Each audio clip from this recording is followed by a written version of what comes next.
যারা আগের ভিডিও দেখেছে তারা জানে আমি ওয়ানাতে এসেছিলাম। ওয়ানার থেকে কালপেট্টা বাস স্ট্যান্ড থেকে এখন কোজিকোড়ের উদ্দেশ্যে যাচ্ছি। আমার কাজ এখানে কমপ্লিট হয়ে গেছে। আমি পারলে এখানে এক্সপ্লোর করার চেষ্টা করতাম, কিন্তু করিনি একটাই কারণে, যেহেতু আমার কোজিকোড থেকে রাতে ট্রেন ছিল ব্যাঙ্গালোরের। তা এখান থেকে বাই চান্স কোনো কারণে, যেহেতু এটা পাহাড়ি এলাকা এবং যখন তখন এখানে রাস্তাঘাটে ধস বা কোনো কিছুর ফলে, আর অনেকেই জানে একবার গত বছরের আগের বছর এখানে প্রচণ্ড ক্ষয়ক্ষতি হয়েছিল। তাই আমি চিন্তা করলাম যে যদি কোনো প্রবলেম বাই চান্স আমি আটকে পড়ি, তাহলে তো পাহাড় এরিয়া এমন এরিয়া যেখান থেকে আর কোনো রকম বেরোনোর কোনো রাস্তা থাকে না। কোনো প্রবলেম হলে তখন আমাকে ট্রেন ক্যান্সেল করে, আমার পুরো প্ল্যান, কেননা আমার সমস্ত রিটার্ন টিকিট আগে থেকেই কাটা থাকে। তাই আমি ভাবলাম যে তার থেকে বরং কোজিকোড় গিয়ে, কোজিকোড়েও যে কিছু বিচ আছে, কিছু কিছু জায়গা আছে যেগুলো এক্সপ্লোর করা যেতে পারে, সেগুলোতে গিয়েই আমি আমার যে টাইমটা, এক্সট্রা টাইমটা ওখানেই কাটাবো। তাই আমি যত তাড়াতাড়ি কাজ হয়ে গেল, কাজ হয়ে যাওয়ার সাথে সাথেই আমি ওখান থেকে বেরিয়ে গেছিলাম। এইগুলো দেখতেই পাচ্ছেন, আসার সময় যেমন বলেছিলাম, এই রাস্তার ধারেই দুপাশে যত ট্যুরিস্ট স্পটগুলো এই রাস্তার ধারেই ম্যাক্সিমাম, এইগুলো সবই তার অন্তর্গত। এগুলো এক একটা ট্যুরিস্ট স্পট। যাওয়ার সময় লেফট সাইডে যেহেতু বসেছিলাম, ওই জন্য স্কাই ওয়াকের এইটাই ছিল স্কাই ওয়াক সম্ভবত। স্কাই ওয়াকের পুরো ভিডিওটা যদিও করতে পারিনি ক্যাপচার, কিন্তু মোটামুটি একটা হালকা ক্যাপচার করেছিলাম, সেটা ভিডিওতে দেখা যাবে।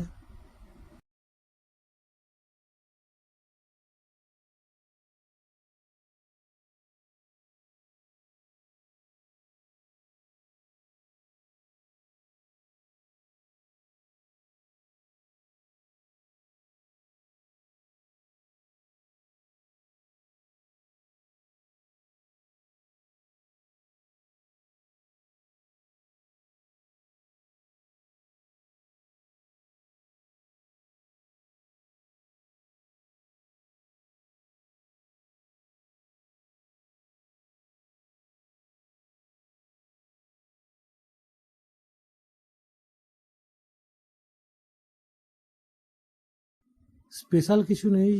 এই ধরনের যে হিল স্টেশনগুলো হয়তো আমাদের ওয়েস্ট বেঙ্গলেও আছে, পুরুলিয়া সাইডে, কিন্তু এদের যে হিল স্টেশনগুলো, এখানে ডিফারেন্স একটাই, সেটা হলো এখানকার রাস্তাঘাট সমস্ত কিছু পরিষ্কার। এটা যেটা আমাদের ওয়েস্ট বেঙ্গলে নেই, কিন্তু হয়তো প্রাকৃতিক সৌন্দর্য ওয়েস্ট বেঙ্গলেরও বেশি। তাই আমি বলবো না যে আগে ওয়েস্ট বেঙ্গল বাদ দিয়ে কেউ ওয়ানাদ ঘুরতে যাক। আগে ওয়েস্ট বেঙ্গলে অনেক কিছু দেখবার আছে।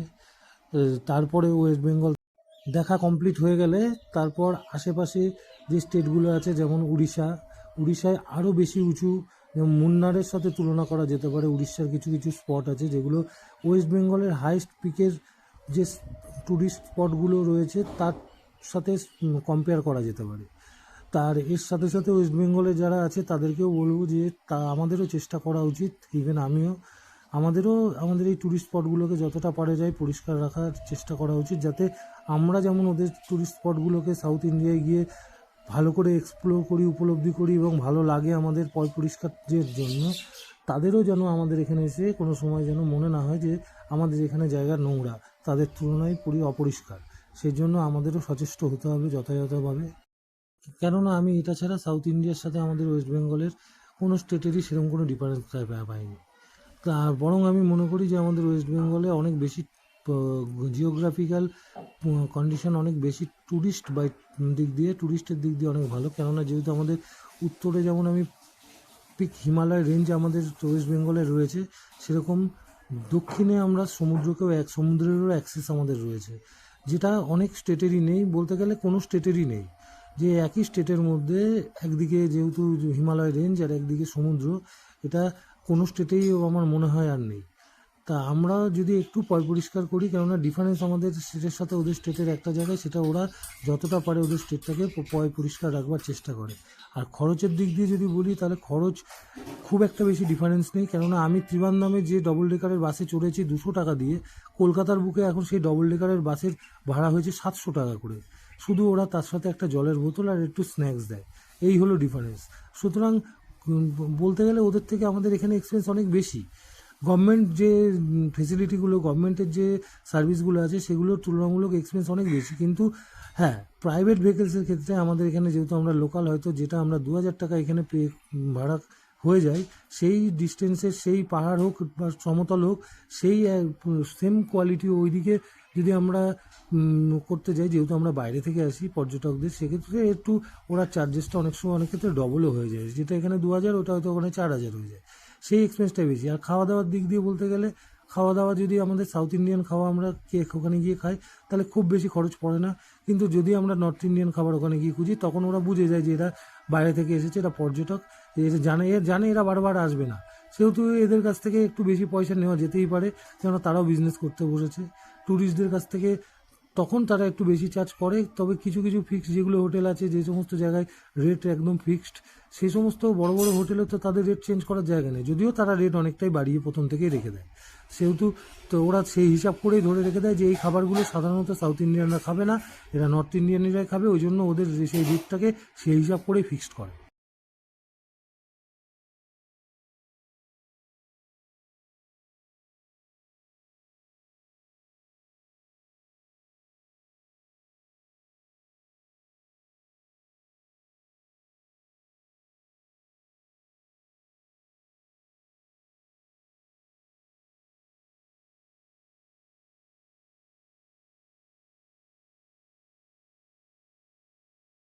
এই হলো পাহাড়ের সৌন্দর্য।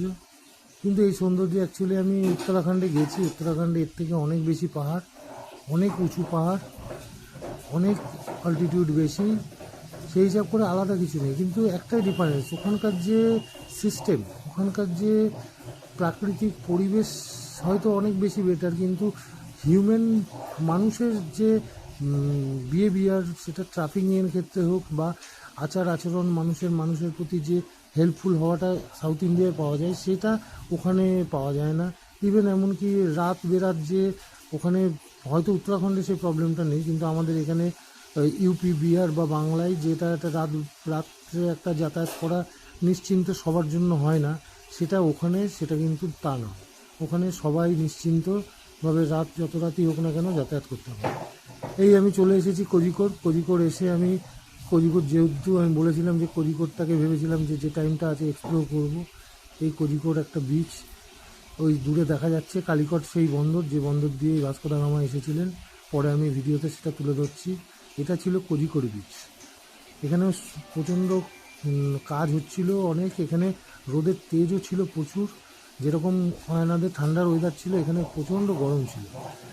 আর এইখানে বসবার জন্য যে একটা ভালো জায়গা, সেই জায়গাটুকুনিও যেহেতু কাজ চলছে, এখনও রেডি হয়ে ওঠেনি, এটাকে ডেভেলপ করা হচ্ছে, তাই অসুবিধা হচ্ছিল একটা জায়গা খুঁজে বের করার।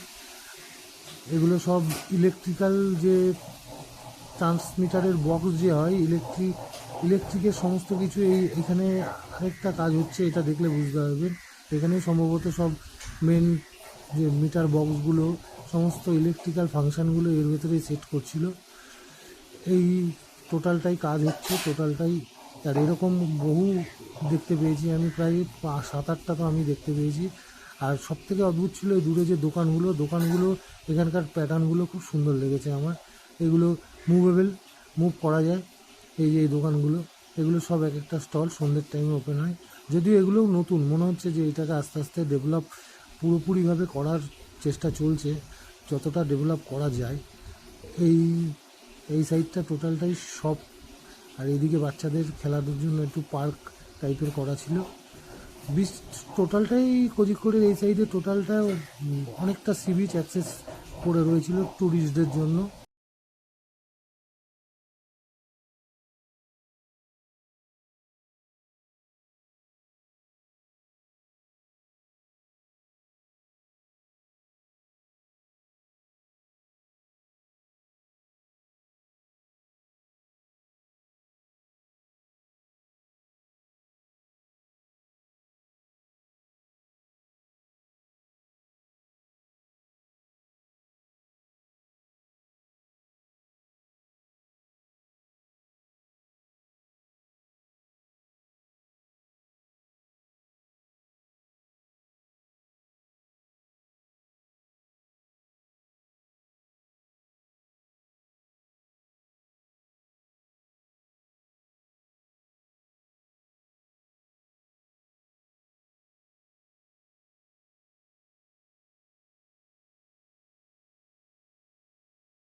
আমি এই অবধি এসেছিলাম, ওদিকে অনেকটা সি বিচ, প্রায় 2 থেকে 2.5 কিলোমিটার লম্বা। আমি গেছি পরে ভিডিওতে একে একে একটু একটু করে আমি এরমভাবেই আস্তে আস্তে এগিয়ে চলে গেছিলাম, কেননা আমার হাতে অনেকটা সময় ছিল। ওই জন্য সময়টাকে অন্যভাবে কাটানোর থেকে আমি এখানে প্রকৃতির মাঝেই থাকতে বেশি পছন্দ করলাম। এখানে একটা জিনিস দেখা যায় যে এখানে কোনো বারণ নেই, কিন্তু কাউকে কোনো রকম স্মোকিং করতেও দেখা যায় না। স্মোকিং করতে আমি কাউকে দেখিনি যে স্মোক করছে, কিন্তু এখানে কোনো বারণ নেই। যদিও এটা কেরালার মধ্যে পড়ে, কেরালা নো স্মোকিং এরিয়া, কিন্তু আমি পরে জানতে পেরেছিলাম যে এখানে লোক স্মোক করতে পারে, কিন্তু এখানে অ্যাডমিনিস্ট্রেশন বা প্রশাসনিক কোনো রকম চাপ কেউ ধরে না, কিন্তু মানুষ করে না। এই হলো ডিফারেন্স, আমি এটাই এক্স্যাক্টলি বলতে চেয়েছিলাম।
আস্তে আস্তে বিকেল হয়ে গেছিলো, তাই আমি একটু এইবার রোদের তেজটা কমাতে আস্তে আস্তে এগোচ্ছিলাম। এতক্ষণ পরিস্থিতি ছিল না, যদিও এটা সন্ধ্যের টাইমে সব থেকে বেস্ট, কিন্তু সন্ধ্যে হয়ে গেলে আবার অন্ধকারও হয়ে যেত। তাই একটু কষ্ট হওয়া সত্ত্বেও আস্তে আস্তে এগিয়ে, কেননা যেহেতু বীজটা ছিল অনেক লম্বা, যেরকম বলেছিলাম, দেখলেই বুঝতে পারবে। এই আমি প্রায় হাফ রাস্তা চলে এসেছি, প্রায় 1 কিলোমিটার চলে এসেছি, এখনও 1 কিলোমিটার। এখনও ওই দূরে দেখা যাচ্ছে বিল্ডিং, তত অবধি এখানে সি বিচ এরমভাবেই রয়েছে সাজানো গোছানো। আর এদিকে সেটা কতটা দূর খানিকটা পরে দেখলে বোঝা যাবে। ওই যে দূরে গাছটা দেখা যাচ্ছে, এত দূর পর্যন্ত এখানে রয়েছে। বিকালবেলার জন্য খুব সুন্দর জায়গা।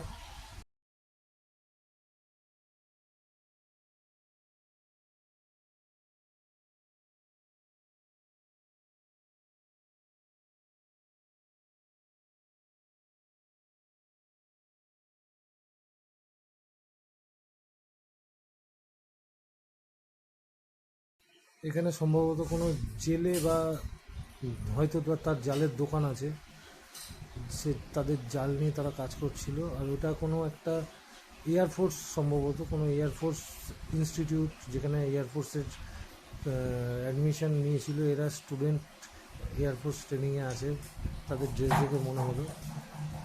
এখানে অনেক রকমই স্টুডেন্টদের ড্রেস দেখেছি। এটা ছিল আপনার সবজি মান্ডি। এখানে শুধু সবজি না, যাবতীয় গ্রোসারিজেরও বিশাল বড় বাজার। এখান থেকে মানে মনে হয় সম্ভবত নাসিকের থেকে পেঁয়াজ ফেয়াজ সমস্ত কিছু এখানে ডাইরেক্ট চলে আসে, যেহেতু এখান থেকে নাসিক মহারাষ্ট্র কাছে। অদ্ভুত একটা ব্যাপার ছিল, এখানে সন্ধে অনেক লেটে হয়েছিল।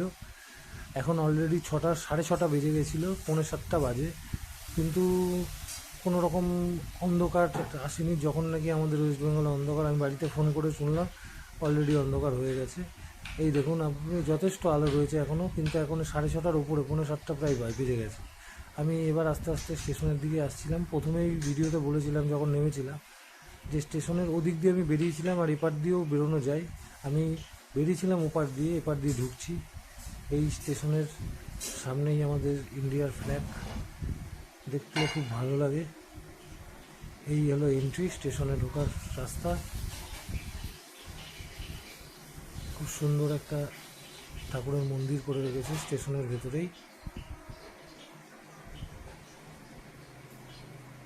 আমি এখান থেকে ট্রেন ধরে যাব ব্যাঙ্গালোর। ট্রেন যথারীতি আমার টাইমেই চলে এসেছিল, এসে সেই ট্রেন ধরে আমি বেরিয়ে পড়েছিলাম ব্যাঙ্গালোরের উদ্দেশ্যে।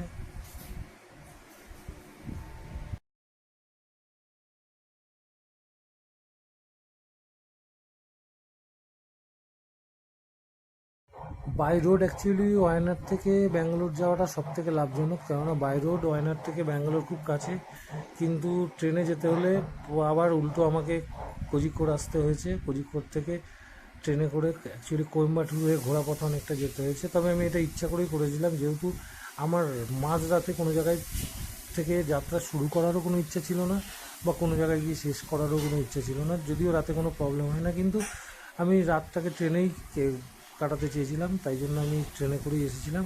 হয়তো ভবিষ্যতে যখন যাব তখন হয়তো এখান থেকে বাসে করেই ব্যাঙ্গালোর যাব, বা ব্যাঙ্গালোর থেকে বাসে করে এখানে আসবো। কোয়েম্বাটুর একদম এখান থেকে কাছে। উটি, কোয়েম্বাটুর এগুলো সব এদের, মাইসুর, এদের নিয়ারেস্ট ট্যুরিস্ট স্পটই ওয়ায়নাদ।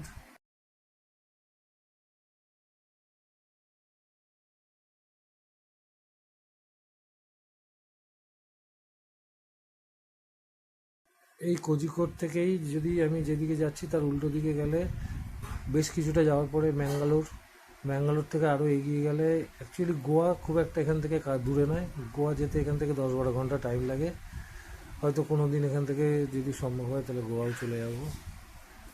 এই আমি নেমে পড়েছি অ্যাকচুয়ালি ব্যাঙ্গালোর ঢোকার আগে। কেন, কারণটা একটাই, সেটা ছিল যেহেতু আমার এই ট্রেন যেখানে নামাতো সেখান থেকে আমাকে আবার বাই বাস বা বাই ট্রেন যে কোনোভাবে আমাকে আসতে হতো কেএসআর ব্যাঙ্গালোরে সিটিতে। তাই আমি আগেই নেমে পড়েছিলাম। নেমে আমি এখান থেকে বাস ধরে নিয়েছিলাম। বাস ধরে নিয়ে সোজা চলে গেছিলাম কেএসআর ব্যাঙ্গালোর সিটি, মানে যেটা মেন ব্যাঙ্গালোর রেলওয়ে স্টেশন। ওখানে রিটায়ারিং রুমে আমি ছিলাম। রিটায়ারিং রুমে ওখানেই আমি থাকি। আর হোটেল নেই, যখন আমার 2 দিন থাকার ব্যাপার থাকে, 1 দিন 2 দিন না থাকার ব্যাপার থাকে, বা লাগেজ